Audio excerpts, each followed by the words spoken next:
So it's time for the September plant tour, where I'm just going to show you my plants, how they're doing at the moment, and we'll look at whether they are thriving or surviving. So if they're just about making it through, or whether they're doing a bit better and thriving. And there's Daisy having a little treat. So the first plant that I'm going to show today is my newest plant, which is a lemon lime Maranta. Here it is when I got it new. It looked healthier then, I must say. So my partner picked this one up in a DIY store. I was quite surprised that he found one in a shop like that because I thought they were quite rare. But he recognised it because I'd been going on about how much I really wanted one. And he knew that there was a variety that I wanted that was a bit different to usual, and he recognised that it was the one with the lighter veins. So that was a nice surprise when I came home and found that he'd bought that. I don't think it's doing as well as it could be because the leaves are curling a little bit, and I wonder if it could be because I've had it near an open window. I read that a draft doesn't really help the plant, so I've moved it somewhere else now where it's going to stay a lot warmer. And also try to up the humidity a bit by putting more plants near it and some glass jars of water near it. So that one I'm saying is just surviving at the moment. Moving on, here I've got my monstera. Can't pronounce it all that well. Is it adansonaii? I think something like that. I call it the monkey mask one as well. This isn't doing as well as it could be either, so I'm going to have to tweak the care a little bit. I think it could be because I haven't fed it this summer. I have managed to propagate these 3 little plants from it, so I'm pleased in that respect. They rooted really easily in water when I just cut a little piece off just below the node. I did a video about that as well if you want to look it up, just a short one. I've had to clip off a vine from it that it was trailing out because it didn't have any leaves on it, and I read that that can be a sign that it's not getting enough light. So the yellowing leaves apparently are a sign of not enough nutrients, so that's my bad for not feeding it, poor thing. And the vine was not enough light, so I've put it in a sunnier spot, and even though it's the end of summer, I've given it a bit of a feed just to see if I can help that one out. See, it's sending off another vine there. So that one's also deemed as surviving. Moving on to my Alocassias and Calatheas, which I keep grouped together in the slightly more shady part of the house. First off, I've got a Calathea and a little I can't pronounce it, but what I've written there seems to be doing really well so far. I've not had it for too long. It originally came from M&S. I'd say that it's thriving. Next to that, I've got a Calathea, and I think it's a fasciata from looking it up online, and this one came from Spitalfields Garden Centre in London.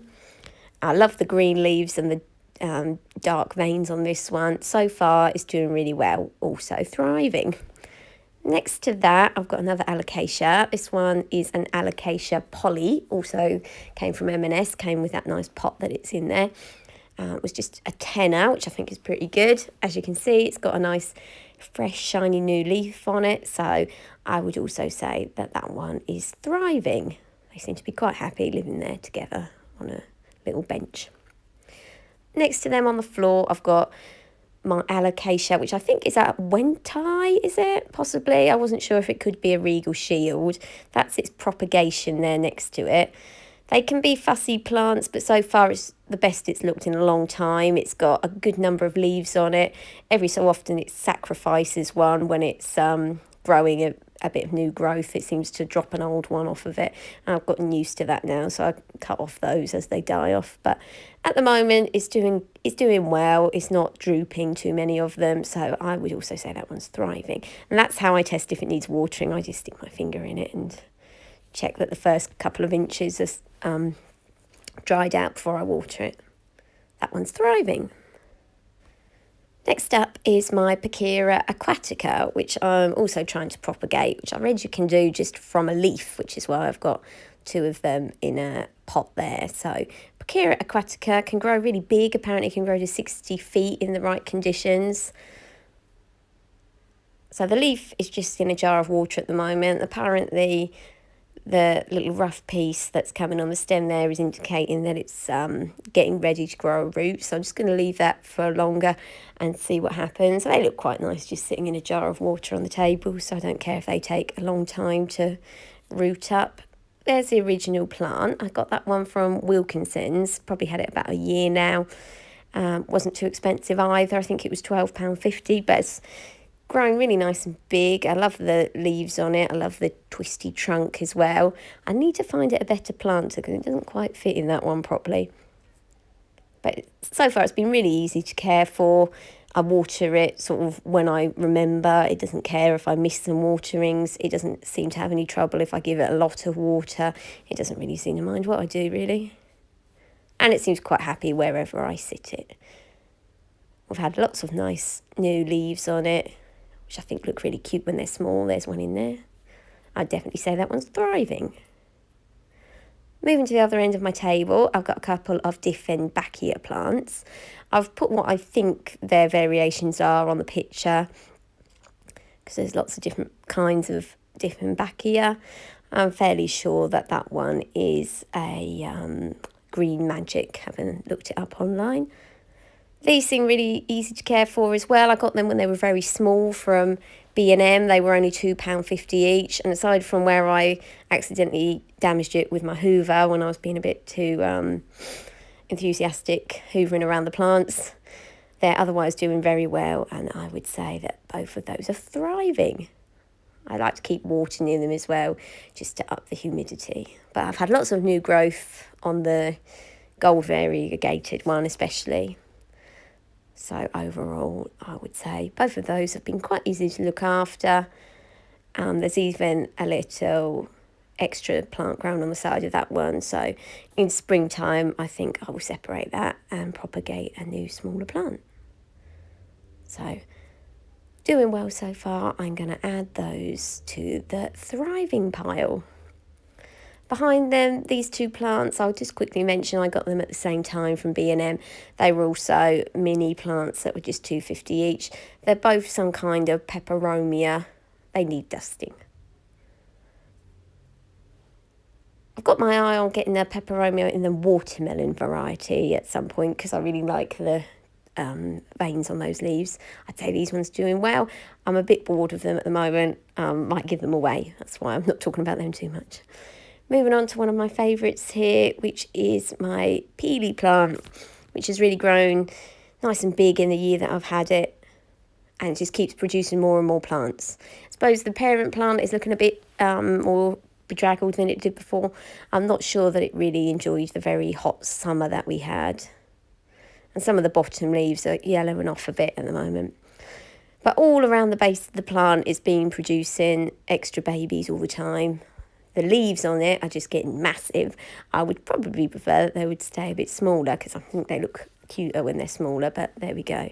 That's showing some of the little Pilea pups, as some people call them, growing around the bottom. And I've got a little propagation station set up next to it where I've got some juvenile plants, which you can see there. I've just been growing them into drinks cans because I think that's quite a cool way to grow them. And then on the shelf underneath, I've got some more that are just rooting in water at the moment, but they really don't take very much at all to root. In fact, I'm pretty overrun with them. I think I've had at least 30 off of that plant in the year that I've had it. So in that respect, I would definitely say the Pilea plant is thriving as well. See, even the propagated ones are having children of their own. They're like rabbits, these plants.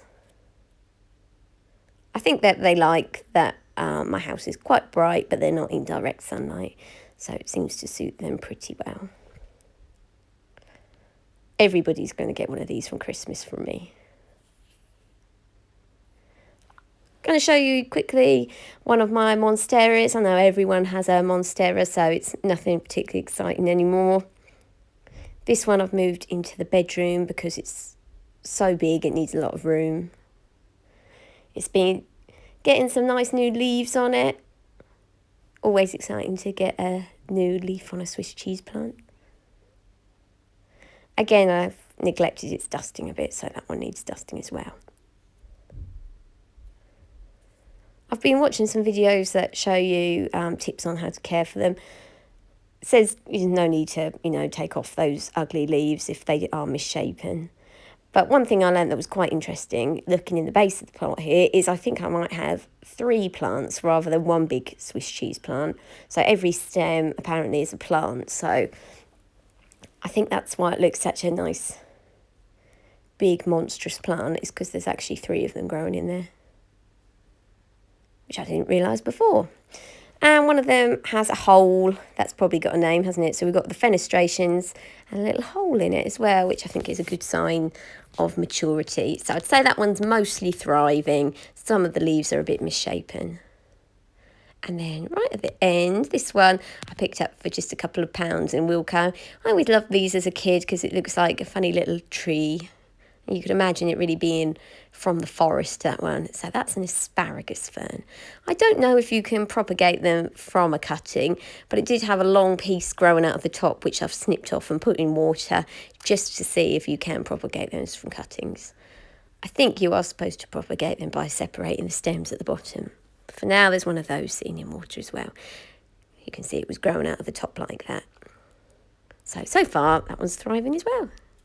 And to end, if you've got this far, here's my bunny, Daisy. That's a treat ball meant for dogs. It just keeps her entertained while she's eating her food. I hope you enjoyed this video, and I'll see you again next time. Bye for now.